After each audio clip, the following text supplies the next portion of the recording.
لکھنؤ کے ایک ذمہ دار صاحب ہیں جناب پروفیسر عبدالحلیم صاحب نے سوال کیا کہ تعویذ اور پھونک جھاڑ کے تعلق سے مسلمانوں میں بہت سی الگ الگ آراء ہیں، اور ایک خاص گروپ ہے ہر جگہ جو اس کو دھندا بنا لیا ہے۔ بہت سے خاندانوں کو انہوں نے فرمایا میں نے تباہ ہوتے دیکھا ہے۔ تو ہم یہ جاننا چاہتے ہیں کہ شریعت میں اس کا کیا حکم ہے، اس کی کیا حیثیت ہے؟ آپ ذرا اس پر واضح بیان فرما دیں تو تاکہ لوگوں کے سامنے بات واضح ہو جائے۔ الحمد للہ وکفی وسلام علی عباده الذین اصطفی، اما بعد۔ جو دین اللہ تعالی نے ہم کو عطا فرمایا ہے وہ دنیا اور آخرت دونوں کی کامیابی، دونوں کی فلاح کا ضامن ہے۔ وہ دین ایک جامع اور ہمگیر دین ہے۔ اس دین میں مادی مسائل کا بھی تذکرہ ہے، روحانی حقائق کا بھی تذکرہ ہے۔ مادیات اور روحانیات دونوں میں ایک جامعیت ہے، ایک سنگم ہے، ایک توازن ہے جس کو اسلام میں پیش کیا گیا ہے۔ اور اسلام میں خرافات اور سپرسٹیشنز کی کوئی گنجائش نہیں ہے، توہمات کی گنجائش نہیں ہے۔ ہر جگہ فیکٹس کا اعتبار کیا گیا ہے۔ ہر دور میں روحانیات کے بھی حقائق رہے ہیں اور مادیات کے بھی حقائق رہے ہیں، کوئی دور بھی اس سے خالی نہیں رہا ہے۔ اور آج ہمارے دور میں روحانیات کا ایک دائرہ ہے، لیکن مادیات سے ہٹ کر آج خود ایسی بہت سی حقیقتیں ہمارے سامنے ہیں کہ کل تک جن چیزوں کو لوگ جادو سمجھتے، جن چیزوں پر یقین نہیں کر سکتے تھے، آج ہمارے ہاں بچہ ان کو ایک حقیقت مانتا ہے۔ جو الیکٹرانک وسائل اور اسباب کا دور سامنے آیا، ٹیلی فون سے اور ریڈیو سے، ٹرانزسٹر سے لے کر کمپیوٹر تک، اور الیکٹرانک میڈیا کے جو مختلف اسباب ہیں اور ذرائع ہیں ان تک، آج ایک ایسی دنیا سامنے آئی کہ لگتا ہے کہ ایک جادوئی دنیا ہے۔ اب جو ویوز کے اثرات ہیں، ریز کے اثرات ہیں، لیزر کے اثرات ہیں، شعاعوں کی جو دنیا ہے، لہروں کی جو دنیا ہے، اس کے کیسے کیسے حیرت انگیز انکشافات ہوتے چلے جا رہے ہیں۔ جن چیزوں کے بارے میں کل انسان خواب نہیں دیکھ سکتا تھا، سوچ نہیں سکتا تھا، اب وہ چیزیں حقیقت بن کر سامنے آ رہی ہیں۔ بس یہیں سے یہ بات سمجھنا چاہیے کہ بہت سی ایسی حقیقتیں ہیں جو ہماری نگاہوں کے سامنے نہیں آتی ہیں، لیکن وہ اپنا وجود رکھتی ہیں۔ الفاظ کے اثرات ہوتے ہیں، حروف کے اثرات ہوتے ہیں، یہاں تک کہ انسان کی نگاہ کے اثرات ہوتے ہیں۔ کہتے ہیں کہ کسی کو نظر لگ گئی، اور صحیح حدیث سے اس کا ثبوت ہے۔ تو ظاہر ہے کہ نظر لگ گئی، ہر آدمی دیکھتا ہے، لیکن ایک نظر وہ ہوتی ہے جس کا اثر کسی شخص پر جس کو دیکھا جاتا ہے مرتب ہوتا ہے، اور وہ عجیب عجیب شکلوں میں ہوتا ہے۔ مسلسل اس کے تجربات ہوتے رہتے ہیں۔ کوئی بے ہوش ہو جاتا ہے، کوئی بیمار ہو جاتا ہے، کسی کو بخار آ جاتا ہے، کسی کی زبان بند ہو جاتی ہے، مختلف اثرات نظر کی وجہ سے سامنے آتے ہیں۔ نظر لگنا جو کہلاتا ہے، تو اب ظاہر ہے یہ کوئی نئی بات تو ہے نہیں۔ 1450 سال پہلے نبی پاک علیہ الصلوۃ والسلام نے فرمایا تھا العین حق، نظر لگنا ایک حقیقت ہے، اور اس کے بہت سے واقعات تھے۔ پھر ان کا علاج بھی جو تجویز کیا گیا، وہ علاج وہ نہیں تھا جو میڈیکل سائنس کی بنیاد پر ہوتا ہے، جس کو ہم طب کہتے ہیں، وہ علاج جو ہم ایلوپیتھی کے ذریعے کرتے ہیں، ہومیوپیتھی کے ذریعے کرتے ہیں، یونانی دواؤں کے ذریعے کرتے ہیں، یا اور مختلف جو طرقۂ علاج ہیں ان کا استعمال کرتے ہیں، تو وہ ایک مادی طریقہ کار ہے، لیکن نظر لگ جاتی ہے تو اس وقت اس کا علاج ان دواؤں سے نہیں ہو پاتا ہے جو دوائیں مادی امراض کے لیے استعمال کی جاتی ہیں۔ وہاں پھر اس کے ازالے کے لیے کچھ اور طریقہ کا استعمال کیے جاتے ہیں۔ حضور اکرم صلی اللہ علیہ وسلم نے اس کے سلسلے میں جھاڑ پھونک کے طریقے ارشاد فرمائے ہیں، اور صرف یہی نہیں بلکہ جھاڑ پھونک کے جو طریقے عربوں میں رائج تھے ان کے بارے میں بھی یہ فرمایا کہ اگر ان میں شرک نہیں، وہ چاہے توحید کے بیان پر مشتمل ہو یا نیوٹرل ہو، شرک بھی نہ ہو توحید بھی نہ ہو، جیسے علاج ہوتا ہے مادی علاج ہوتا ہے، ویسے ہی اس طرح کے اثرات کے علاج کے لیے کوئی طریقہ کار لوگوں کے درمیان چل رہا ہو اور اس کا اثر دیکھا جاتا ہو، جیسے کہ کسی جڑی بوٹی کا استعمال ہوتا رہا، وہ یونانیوں نے کیا ہو یا ہندوستانیوں نے کیا ہو یا ایرانیوں نے کیا ہو، قطع نظر اس سے اگر کسی جڑی بوٹی کا فائدہ ثابت ہو گیا ہے تو اب اس کے لیے کسی حدیث کو نہیں دیکھنا ہے، قرآن کی آیت کو نہیں دیکھنا ہے، کیونکہ قرآن اور حدیث نے یہ بتا دیا ہے کہ علاج کرو، اور علاج کے سلسلے میں حرام اور حلال میں تمیز کر دی ہے۔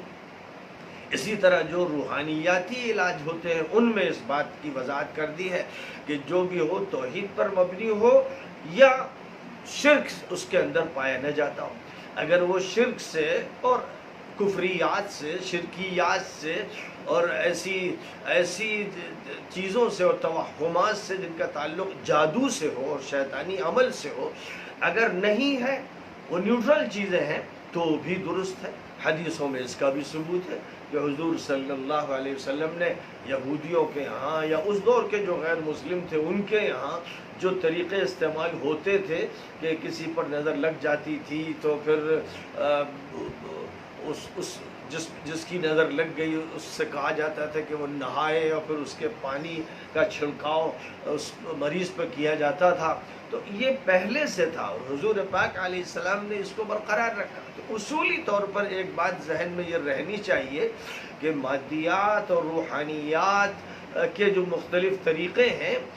شریعت نے ان کے بھی حدود متعین کیے ہیں، اور ان کے حدود میں سب سے زیادہ جو اہم بات ہے، بہت حساس مسئلہ ہے، وہ ہے شرک اور توحید کا۔ اگر کوئی چیز توحید پر مبنی ہے یا اس میں شرک نہیں ہے تو اس کی اجازت ہے، جیسے دواؤں میں اجازت ہے ویسے ہی جھاڑ پھونک میں اجازت ہے، اور جھاڑ پھونک ہی کا ایک حصہ وہ ہے جس کا تعلق تعویذ گنڈوں سے ہوتا ہے، وہ بھی اگر شرک پر مبنی نہیں ہے، شیطانی عمل پر مبنی نہیں ہے، اگر ان میں جادو نہیں ہے اور جادو وغیرہ اور سفلی اعمال میں جو کچھ استعمال ہوتا ہے اس سے وہ محفوظ ہے، نیوٹرل قسم کا ایک عمل ہے، تجربے میں ایک چیز آئی ہے کہ فلاں عمل کرنے سے فلاں مرض میں فائدہ ہوتا ہے،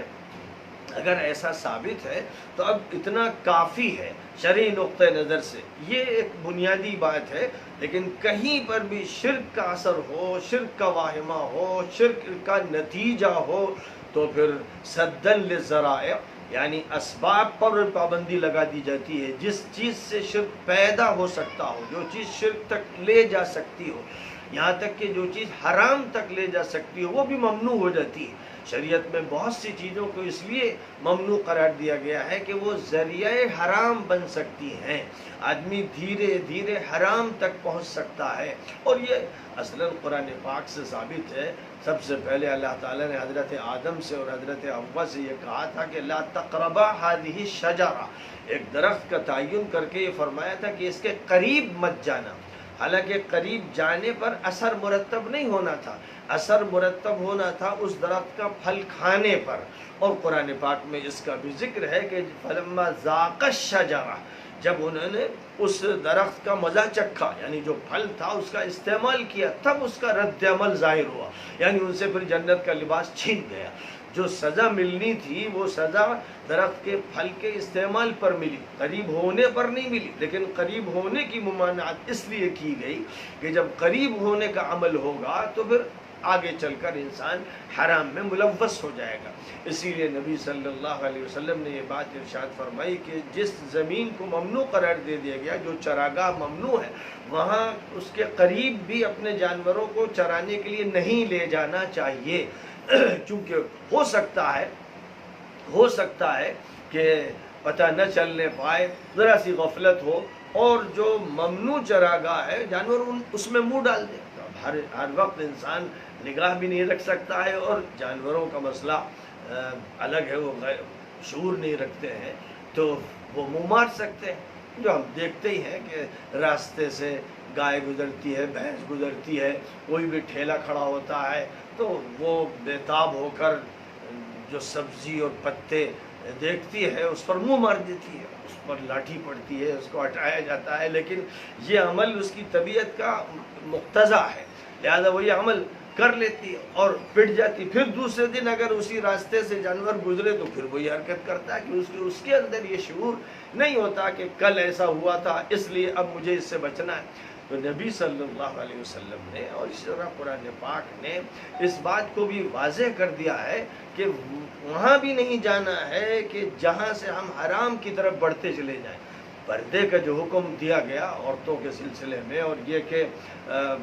وہ چہرہ بھی اپنا ڈھک کے رکھے، کیونکہ یہ وہ راستہ ہے کہ پہلے انسان کسی کو دیکھتا ہے اور اس کے بعد پھر اس کے خاص جذبات بھڑکتے ہیں، اور پھر بات دھیرے دھیرے آگے بڑھتی ہے، اور نتیجہ اس کا یہ ہوتا ہے کہ جو پہلا عمل ہے وہ پہلا عمل اس عمل تک لے جاتا ہے جو قطعی طور پر حرام ہے۔ اس لیے شریعت نے پابندی لگا دی ہے کہ جو چیز حرام کا ذریعہ بن جائے اس سے بھی بچنا ہے۔ اب جہاں تک تعلق ہے رقیہ کا، رقیہ کی جمع ہے، رقیہ جھاڑ پھونک کے لیے استعمال کیا جاتا ہے، یہ لفظ عربی زبان میں اس معنی میں استعمال ہوا اور حدیثوں میں بھی اسی معنی میں استعمال ہوا۔ دوسرا عمل ہے تمائم کا، جو تمیمہ کی جمع ہے، اور تمیمہ کہتے ہیں تعویذوں کو، یعنی جو کسی کاغذ پر لکھ کر دیا جاتا ہے یا مثلا کسی دھاگے پر لکھا جاتا ہے، گنڈے تیار کیے جاتے ہیں، اس طرح کا جو عمل ہے۔ اس سلسلے میں جو کچھ بھی ہمارے سامنے احادیث کا حصہ ہے اس میں یہ صاف محسوس ہوتا ہے کہ بعض صحابہ سے اس کے جواز کا قول منقول ہے، اور اکثریت صحابہ کی اس طرف گئی ہے کہ رقیہ جھاڑ پھونک تو جائز ہے، شرط وہاں بھی یہی ہے کہ وہ توحید پر مبنی ہو اور شرک سے کفر سے محفوظ ہو، یہ تو بہرحال شرط ہے۔ تو رقیہ جو ہے جھاڑ پھونک جائز ہے، لیکن تمیمہ جائز نہیں ہے، یعنی گردن میں دھاگا لٹکا دینا، تعویذ ہاتھ میں باندھ دینا، یا کہیں پر بھی جسم میں تعویذ کا باندھ دینا، یہ جائز نہیں۔ یہ دو قول ہیں جو ملتے ہیں، یعنی ایسا نہیں کہ ایک ہی بات ہے۔ میں ایک طرف حضرت عائشہ صدیقہ رضی اللہ تعالی عنہ کی حدیث کا بھی ذکر کرنا چاہتا ہوں۔ امام ابو عبداللہ حاکم نیشابوری نے اپنی کتاب مستدرک میں اس حدیث کا ذکر کیا ہے، اور حضرت عائشہ صدیقہ رضی اللہ تعالیٰ عنہ سے جو حدیث بہت مشہور ہے وہ اصلاً رقیہ کے بارے میں ہے، اور یہ حدیث کتب ستہ میں ہے اور دیگر کتابوں میں ہے کہ حضور صلی اللہ علیہ وسلم اپنے دونوں ہاتھوں کو ملا کر قل اعوذ برب الفلق قل اعوذ برب الناس پڑھتے تھے، پھر ہاتھوں میں پھونکتے تھے، پھر اپنے سر سے لے کر پورے جسم پر ہاتھوں کو ملتے تھے۔ یہ جھاڑ پھونک کا ایک عمل تھا جو آپ کرتے تھے، اور جب حضور بہت بیمار ہو گئے اور اتنی بھی قدرت نہیں رہی کہ آپ اپنے ہاتھوں پر دم کر کے پورے جسم پر پھیریں، تو حضرت عائشہ صدیقہ رضی اللہ تعالی عنہ حضور کے ہاتھ کو جہاں تک پھیر سکتی تھی پھیرتی تھی، اور جہاں ہاتھ نہ جاتا وہ اپنے ہاتھ کو پھر بقیہ جسم پر پھیر دیتی، یعنی آپ کے دم کے عمل کو لیتے ہوئے یہ عمل کرتی تھی۔ تو جو صورتیں معوذات کہلاتی ہیں تو وہاں مطلب یہ کہ یہ تعویذ والی صورتیں ہیں، اور تعویذ کے معنی ہوتے ہیں بچانا، حفاظت دینا اور اللہ کی پناہ میں دینا۔ تو قل اعوذ برب الفلق اور قل اعوذ برب الناس خاص طور پر معوذتان کہلاتی ہیں۔ یہ دو صورتیں ایسی ہیں جو اعوذ کے لفظ سے شروع ہوتی ہیں، جس کے معنی میں پناہ مانگتا ہوں، پناہ چاہتا ہوں۔ تو پناہ اللہ کی چاہیے، لہذا بندہ اللہ کی طرف متوجہ ہوتا ہے جو مالک ہے، خالق ہے، رب ہے، کہ اے اللہ مجھے ہر شر سے محفوظ فرما، رات کا شر ہو یا دن کا شر ہو، اور وہ انسان کا شر ہو یا شیطان کا شر ہو، ہر شر سے میری حفاظت فرما۔ یہ بھی حضرت عائشہ صدیقہ رضی اللہ تعالیٰ عنہ سے اور دیگر صحابہ سے منقول ہے کہ حضور صلی اللہ علیہ وسلم حضرت حسن اور حضرت حسین پر معوذتین پڑھ کر دم کرتے تھے۔ گویا آپ یہ سکھاتے تھے کہ اپنے بچوں کو شیطان سے حفاظت میں رکھو اور اس کے اثرات سے محفوظ رکھنے کا یہ ایک طریقہ بتایا گیا۔ اب ظاہر ہے کہ وہاں وہ طریقہ نہیں ہے جس کا تعلق مادیات سے ہو اور دواؤں کے ذریعے علاج سے ہو کہ بچوں کو فلاں دوا کھلائی جائے یا فلاں ٹانک پلائی جائے، یہ وہ موضوع نہیں ہے، وہ ایک الگ موضوع ہے۔ اور نبی صلی اللہ علیہ وسلم ایک ماہر ڈاکٹر بھی تھے، اس لیے حدیث کی جو کتابیں ہیں مشہور، بخاری، مسلم، ترمذی وغیرہ، سب میں میڈیکل سائنس کا ایک چیپٹر ہے، کتاب الطب۔ تو طب کے موضوع پر ہر حدیث کی کتاب میں ایک باب پایا جاتا ہے، ایک چیپٹر موجود ہے۔ اس کا مطلب یہ ہوا کہ میڈیکل سائنس بھی اسلام کا ایک اہم ترین حصہ ہے۔ تو اسلام نے ایک طرف اس مادی طریقہ علاج کو بھی اپنایا اور اس میں بھی بڑی وسعت عطا کی، یعنی جو چیزیں عربوں میں رائج تھیں نبی صلی اللہ علیہ وسلم نے ان کا استعمال کیا اور منع کیا کسی چیز کو اس بنیاد پر کہ وہ حرام ہے تو حرام سے شفا نہیں ہوگی۔ مثلا آپ نے شراب کو علاج کے طور پر استعمال کرنے سے منع فرمایا، ایسے ہی جو بھی چیز بالکل قطعی حرام ہے اس کے ذریعے علاج نہیں کیا جائے گا۔ یہ بھی اس وقت ہے جبکہ آپشن حلال کے ذریعے علاج کا موجود ہو۔ اگر راستہ بالکل مسدود ہو جائے تو مضطر کو، ایک ایسے شخص کو جو حالت اضطرار میں ہو، اس کی اجازت دی گئی، جان پر بن آ رہی اور ایک لقمہ سور کے گوشت کا اسے کھانا ہے، جان محفوظ ہو سکتی ہے تو اس کی اجازت دی گئی۔ پانی نہیں ہے اور پیاس سے مر جائے گا، اور شراب ہے تو شراب کی چسکی لے کر وہ اپنی جان بچانے کی حد تک یہ کام کر سکتا ہے، تو اس کو اضطراری مسئلہ کہا جاتا ہے۔ اسی لیے علاج میں بھی اگر ایسی صورتحال ہو جائے کہ الکوہل والی جو دوا ہے اس کا استعمال ہونا ہے، یا شراب کا کسی خاص صورتحال میں شراب کی ملاوٹ کے ساتھ کسی دوا کا استعمال ہونا ہے، تو اس وقت جب مجبوری ہوگی تو اس کا بھی جواز ہے، وہ بھی قرآن پاک میں بیان کر دیا گیا۔ تو اب یہ جہاں تک دواؤں کا تعلق ہے، ان میں بھی بڑی وسعت حضور پاک علیہ السلام نے عطا فرمائی، جس کا آج یہ نتیجہ ہے کہ میڈیکل سائنس کو جو ترقی مسلمانوں نے دی، جو ترقی انہوں نے بغداد میں دی، دمشق میں دی، یہاں تک کہ پھر اسپین میں دی، خراسان میں دی، ایران میں دی، وہ اتنی زبردست ہے کہ آج جو موجودہ میڈیکل سائنس ہے یورپ میں اور امریکہ میں، وہ بنیادی طور پر اسی میڈیکل سائنس پر مبنی ہے جس کو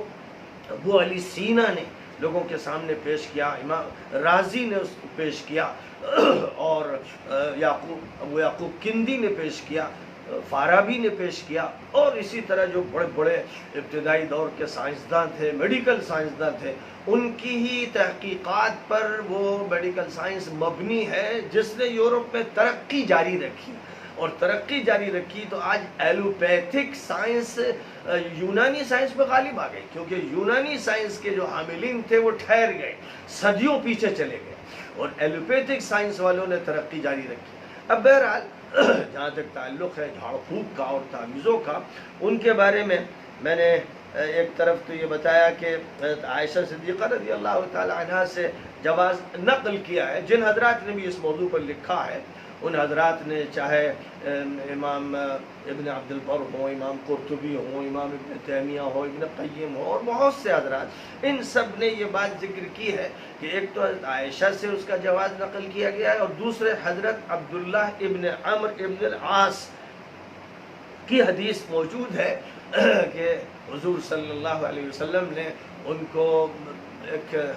دعا سکھائی تھی کہ اپنے بچوں پر اس دعا کو دم کر دیا کرو، تو اس کا اہتمام کرتے تھے اور بچوں کو سکھا دی تھی انہوں نے وہ دعا کہ وہ یہ دعا پڑھ لیا کریں. لیکن جو بچے ابھی چھوٹے تھے یعنی انہیں وہ دعا یاد نہیں ہو سکتی تھی تو ان کے لیے وہ تعویذ بنا کر ان کے گلے میں لٹکا دیتے تھے. یہ بات حضرت عبداللہ ابن عمرو بن العاص سے منقول ہے اور اس کو امام ابو داود نے اپنی سنن میں ذکر کیا ہے، امام احمد نے اپنی مسند میں ذکر کیا ہے اور امام ترمذی نے بھی اپنی سنن میں ذکر کیا ہے اور حدیث کو حسن قرار دیا ہے. تو اس اعتبار سے اتنی بات تو ظاہر ہوتی ہے کہ جواز کا پہلو ہے، اس شرط کے ساتھ یہ جو توحید کا مسئلہ ہے بڑا حساس مسئلہ ہے، ذرا سا بھی اس پر اگر اثر پڑتا ہے اور وہ عمل شروع ہو جاتے ہیں جو سفلی عمل ہے، جس میں جادو کا عمل ہو، شیطانی عمل ہو، شرکیات شامل ہوتی ہیں، اور خاص طور پر جب کاروبار بنا لیا جاتا ہے، دھندا کیا جاتا ہے، جھوٹ بولا جاتا ہے، دھوکہ دیا جاتا ہے، فریب ہوتا ہے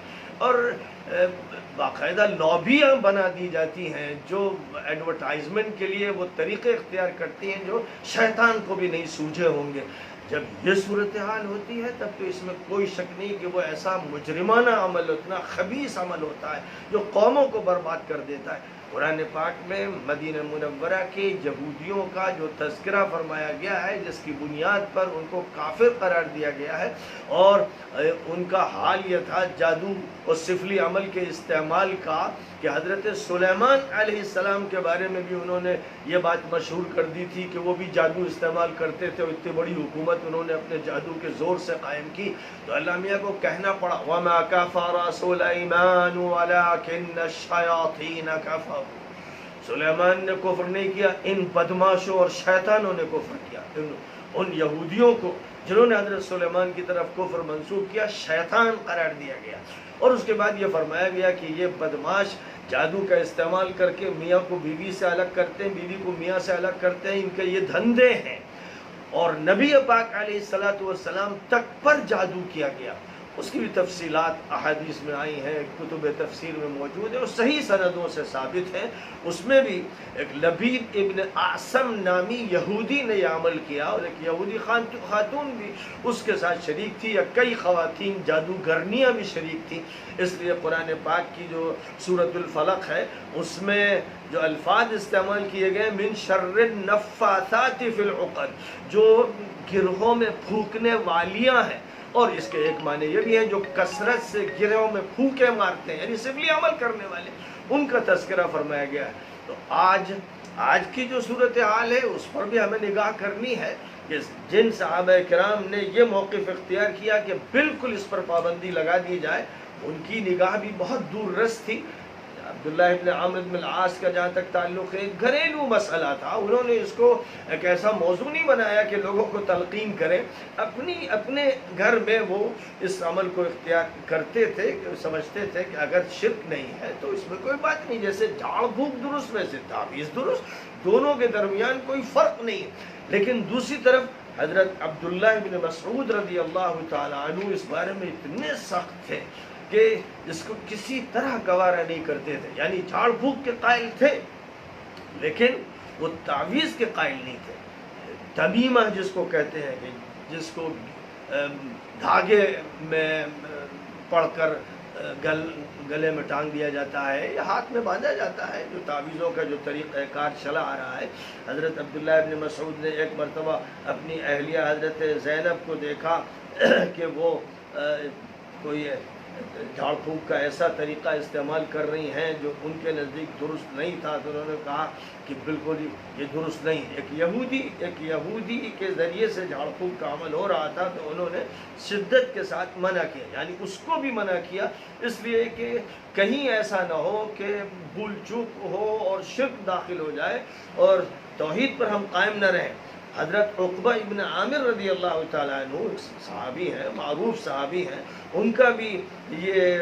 قول منقول ہے، بلکہ حضور پاک علیہ السلام کی حدیث ہے کہ میں نے حضور صلی اللہ علیہ وسلم کو یہ فرماتے ہوئے سنا کہ من تعلق تمیمتا فلا اتم اللہ لہ، کہ جو شخص بھی تعویذ لٹکائے گا، تعویذ باندھے گا، اللہ تعالیٰ اس کی مراد پوری نہ کرے.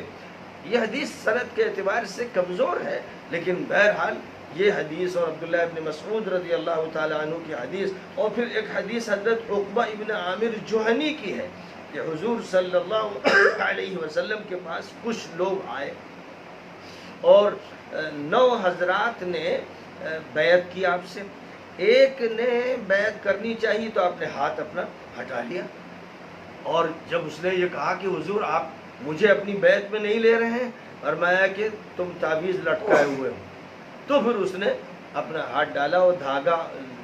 کھینچ کے اس کو توڑ کے نکال کے پھینک دیا، اور پھر یہ فرمایا من علق تمیمۃ فقد اشرک،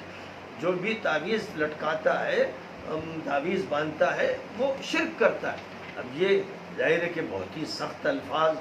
منقول ہیں، اور اسی بنیاد پر حضرت عبداللہ ابن مسعود، حضرت عبداللہ ابن عباس، حضرت حذیفہ ابن الیمان، حضرت عقبہ ابن عامر، حضرت عبداللہ ابن عکیم اور متعدد صحابہ کرام کا جو مسلک تھا وہ یہی تھا کہ تعویذ گنڈوں کا استعمال جائز نہیں ہے. حضرت عبداللہ ابن عکیم کی بھی روایت ہے کہ ان کے پاس حضرت عیسیٰ ابن حمزہ گئے تو انہوں نے ان سے کہا، وہ اس وقت چہرہ سرخ ہو رہا تھا، تیز بخار تھا، تو انہوں نے کہا کہ آپ تعویذ نہیں استعمال کرتے؟ تو انہوں نے کہا نعوذ باللہ من ذالک، میں اس سے اللہ کی پناہ مانگتا ہوں. اور پھر یہ کہا کہ رسول پاک علیہ الصلاۃ والسلام نے فرمایا من تعلق شیئا وکل الیہ، جو شخص بھی کسی چیز کو لیتا ہے اور اپنے گردن میں لٹکا لیتا ہے یا اس سے وہ وابستہ ہوتا ہے تو پھر اسی کے حوالے کر دیا جاتا ہے. اب یہ 2 طرح کے موقف ہیں، اور 2 طرح کے موقف ہیں تو 2 طرح کی رائے علماء میں ہے. علماء کا ایک طبقہ وہ ہے جو حضرت عبداللہ ابن مسعود کے موقف اور حضرت عقبہ ابن عامر وغیرہ کی ان احادیث کی بنیاد پر سختی کے ساتھ اس کی ممانعت کرتا ہے کہ تعویذ گنڈا درست نہیں ہے اور جھاڑ پھونک درست ہے. اب جھاڑ پھونک کے درست ہونے میں یہ شرط بہرحال رہتی ہے کہ شرکیہ کوئی بات نہ ہو، کوئی کفریہ بات نہ ہو، یہ بات وہاں پر اتنی بات ہے. لیکن دوسری طرف وہ حلقہ ہے جس کے سامنے حضرت عائشہ کا عمل ہے، ان کی رائے ہے، اور عبداللہ ابن عمرو بن العاص کا عمل ہے. اور ہم جب اجتہادی نقطہ نظر سے غور کرتے ہیں، اپنی عقل کا اور فکر کا استعمال کرتے ہیں، تو یہ صاف طور پر محسوس ہوتا ہے کہ جھاڑ پھونک کے بہت سے طریقے ہیں، اور وہ طریقے بالکل اسی طرح ملتے جلتے ہیں جیسے تعویذ کا طریقہ کار ہے. اب وہاں بھی شرک قابل قبول نہیں، یہاں بھی شرک قابل قبول نہیں. وہاں پر بھی جھاڑ پھونک کو مبنی ہونا چاہیے توحید پر، اور یہاں پر بھی تعویذ کو مبنی ہونا چاہیے توحید پر. اور پھر نہ وہاں پر کاروبار ہونا چاہیے اور نہ یہاں کاروبار ہونا چاہیے. یہ موضوع کاروبار کا نہیں، دین کاروبار کے لیے نہیں ہوتا ہے. جو لوگ دین کو کاروبار بناتے ہیں، امام ابو حنیفہ رحمۃ اللہ علیہ تو بہت سخت ہیں. ان کے نزدیک تو قرآن کی تعلیم، حدیث کی تعلیم، دین کی تعلیم پر اجرت لینا جائز ہی نہیں ہے. تو مجبوری میں بعد کے دور میں علماء نے یہ فتویٰ دیا کہ بھئی جو اپنا وقت فارغ کر رہا ہے اور اس کے پاس اور کوئی ذریعہ آمدنی نہیں ہے تو وہ اپنی ضرورت بھر لے سکتا ہے. یہ تو گویا رخصت کا طریقہ اختیار کیا گیا، ورنہ اصل جو بنیاد ہے وہ یہ کہ یہ ایک دینی عمل ہے. لیکن دوسرے حضرات کا یہ کہنا ہے کہ بھئی جیسے ڈاکٹر فیس لے سکتا ہے ویسے یہ بھی ایک عمل ہے. ایک عمل ہے جو مادی ہے، دواؤں کے ذریعے ہوتا ہے، اور ایک جھاڑ پھونک کے ذریعے ہوتا ہے، لہذا اس پر اجرت لی جا سکتی ہے. اب شوافع اور مالکیہ اور دیگر حضرات اس کے قائل ہیں کہ اجرت لی جا سکتی ہے، اور وہ استدلال کرتے ہیں ایک صحیح حدیث سے کہ حضرت ابو سعید خدری رضی اللہ تعالیٰ عنہ ایک قافلے کے ساتھ ایک بستی سے گزرے، وہاں پر ایک شخص کو سانپ نے ڈس لیا تھا. تو اس کے لیے گاؤں کے لوگوں نے ابو سعید خدری سے کہا کہ بھئی اگر آپ اس پر دم کر دیں، جھاڑ پھونک کر دیں تو بڑا کرم ہوگا. تو حضرت ابو سعید خدری نے سورۃ الفاتحہ پڑھ کر دم کیا اور وہ ٹھیک ہو گیا. اور اس سے پہلے یہ بھی شرط رکھی کہ دیکھیے یہ آپ کے سردار ہیں اور ہم لوگ بھی اس وقت تو مسافر ہیں، ہم آپ سے 36 بکریاں لیں گے اس کے عوض میں. تو وہ ٹھیک ہو گیا اور انہوں نے 36 بکریاں دی. اور پھر وہ لے کر ان کو چلے، لیکن دل میں کھٹک تھی کہ کہیں نبی پاک علیہ السلام ناراض نہ ہو۔ لیکن حضور اکرم صلی اللہ علیہ وسلم کے سامنے جب واقعے کا تذکرہ ہوا تو آپ نے فرمایا کہ تم نے یہ ناجائز عمل نہیں کیا، ٹھیک ہے، اور فرمایا کہ اس کے گوشت میں سے مجھے بھی کھلانا۔ تو جواز کی بات آپ نے فرمائی۔ اب معلوم یہ ہوا کہ اگر کوئی شخص، جیسے وہ ضرورت مند تھے اور سفر میں تھے اور ان کی کوئی خاطر بھی نہیں ہوئی تھی اور پورا قافلہ تھا اور سب کو ضرورت تھی، تو اس وقت انہوں نے اس ہدیے کو قبول کیا، پہلے سے شرط رکھ دی۔ ویسے ہی اگر کوئی شخص اپنی ضرورت کی خاطر ایسا عمل کبھی کبھار، انہوں نے یہ ایک مرتبہ زندگی میں عمل کیا اور ان کے علاوہ صحابہ نے اور ان کے ساتھیوں نے کسی نے اس کو کاروبار نہیں بنایا، یہ زندگی کا ایک عمل ہے، وہ بھی استثنائی نوعیت کا عمل ہے، اس لیے اس کو معمول بنانے کی کوئی بات نہیں ہے، وہ کسی طرح درست نہیں۔ اور آج کل اس میں کوئی شک نہیں، میں بالکل کھلے طور پر اس بات کو کہنا چاہتا ہوں کہ آج کل جو لوگ تعویذ گنڈے میں لگے ہوئے ہیں اور جن کے پاس بھیڑ لگتی ہے، انہوں نے جو طریقے استعمال کر رکھے ہیں مختلف نقشوں کے اور مختلف عادات کے، انہیں خود پتہ نہیں کہ ان کے اندر کیا ہے اور یہ کہاں سے چلے، اور ان میں توہمات ہیں، ان میں شرکیات ہیں، ان میں خرافات ہیں اور دجل ہے، اور اس وقت آج کے اس دور میں جادوؤں کا استعمال کر رہے مسلمان، حالانکہ شریعت میں متفق علیہ فیصلہ ہے کہ جادوگر مرتد کے درجے میں ہے اور اس کا حکم قتل ہے، صرف ساحر قتل کیا جائے گا۔ لہذا جو جادو کا استعمال کرتے ہیں، اور سفلی عمل بھی جادو ہے، لہذا جو ان شیطانی اعمال میں ملوث ہیں اور وہ مجاور بنے بیٹھے ہیں اور تعویذ گنڈوں کا کاروبار کر رہے ہیں اور لائنیں لگی ہوئی ہیں، وہ تباہ کر دیتے ہیں عورتوں کو، ان کے یہاں پردہ بھی نہیں رہتا ہے، عورتوں سے خلوت بھی کرتے ہیں اور طرح طرح کے مسائل پیش آتے ہیں۔ یہ مجرم قسم کے شیاطین ہیں، اور جیسے نبی کے دور کے یہودی تھے اور وہ تھے کہ جنہوں نے یہ کاروبار اختیار کر رکھا تھا جس کو اللہ تعالیٰ نے شیطانوں کا کاروبار قرار دیا ہے۔ جو لوگ اس میں ملوث ہیں ان کو توبہ کرنی چاہیے اور یہ عمل چھوڑنا چاہیے، اور صرف للہ فی اللہ ایک عمل خیر کے طور پر روحانی جو ترکیبیں ہیں اور جو جھاڑ پھونک کی روایتیں حضور پاک علیہ السلام سے منقول ہیں یا جو اور حضرات سے بھی منقول ہیں دواؤں کی طرح، ان کا استعمال اس شرط کے ساتھ کہ شریعت کے خلاف کوئی بات نہ ہو، کوئی عمل نہ ہو، شرکی عمل نہ ہو، شیطان سے اس میں استمداد اور استعانت کسی طرح کی نہ ہو رہی ہو، اور جو شخص یہ عمل کر رہا ہو خود شریعت کا پابند ہو، دیندار ہو، نمازی ہو اور حرام چیزوں سے بچتا ہو، یہ ساری اگر شرطیں پوری ہوتی ہیں تو پھر علاج کیا جا سکتا ہے۔ اسی طرح جیسے نبی پاک علیہ السلام نے جھاڑ پھونک بتائی بھی اور اختیار کیا، اور حدیث کی کتابوں میں کتاب الرقا، کتاب الطب کا تذکرہ پایا جاتا ہے۔ ہر حدیث کی کتاب میں دونوں طرح کے علاجوں کا ذکر فرمایا گیا ہے، لہذا بعض لوگ ادھر غلو کرتے ہیں، بعض لوگ ادھر غلو کرتے ہیں۔ جو درمیانی راستہ ہے اور جس کو عمومی طور پر امت کے صلحاء نے، اولیاء نے اختیار کیا، اس راستے کو اختیار کرنا چاہیے۔ علماء حقانی نے عوام کے فائدے کے لیے کوئی بات اگر ان کے پاس رہی جو شریعت کے خلاف نہیں رہی، انہوں نے اس کا استعمال کیا، اور مختلف موقعوں پر یہ بات بھی ارشاد فرمائی گئی ہے کہ نبی پاک علیہ السلام نے فرمایا کہ جو شخص کسی کو فائدہ پہنچا سکتا ہو تو اس کو فائدہ پہنچانا چاہیے، اس میں اس کو بخل سے کام نہیں لینا چاہیے اور نہ بیجا تشدد کرنا چاہیے۔ لیکن یہ بات بہرحال ہر حالت میں دیکھ لینا چاہیے کہ کہیں پر بھی شرک کا کوئی حصہ پایا نہ جا رہا ہو، اس سے حفاظت اختیار کرتے ہوئے جھاڑ پھونک کو اختیار کرنا چاہیے کہ سنت سے اس کا ثبوت ہے، اور جو چیزیں ثابت ہیں اور ان سے ثابت ہیں جو سنت کے پابند رہے ہیں اور جن کے ہاں شرک کا مسئلہ بے انتہا خطرناک ہے، وہ اس حساس مسئلے کی حساسیت کو محسوس کرتے ہیں، تو ان کے ذریعے سے جو اس طرح کا عمل ہوتا رہا ہے، ہمارے اور سے بزرگوں کے ہاں یہ عمل رہا، لیکن بہت احتیاط کے ساتھ اور توحید کے معاملے میں بہت حساس ہوتے ہوئے اور صرف لوگوں کے نفع کے لیے اس کو انہوں نے کبھی کاروبار نہیں بنایا۔ اشرف علی تھانوی کے یہاں بھی تعویذوں کا استعمال ہوتا رہا. آخر دور میں ہم لوگوں نے مولانا سید صدیق احمد باندھوی کے یہاں کثرت سے اس کا استعمال دیکھا. کبھی کبھار مولانا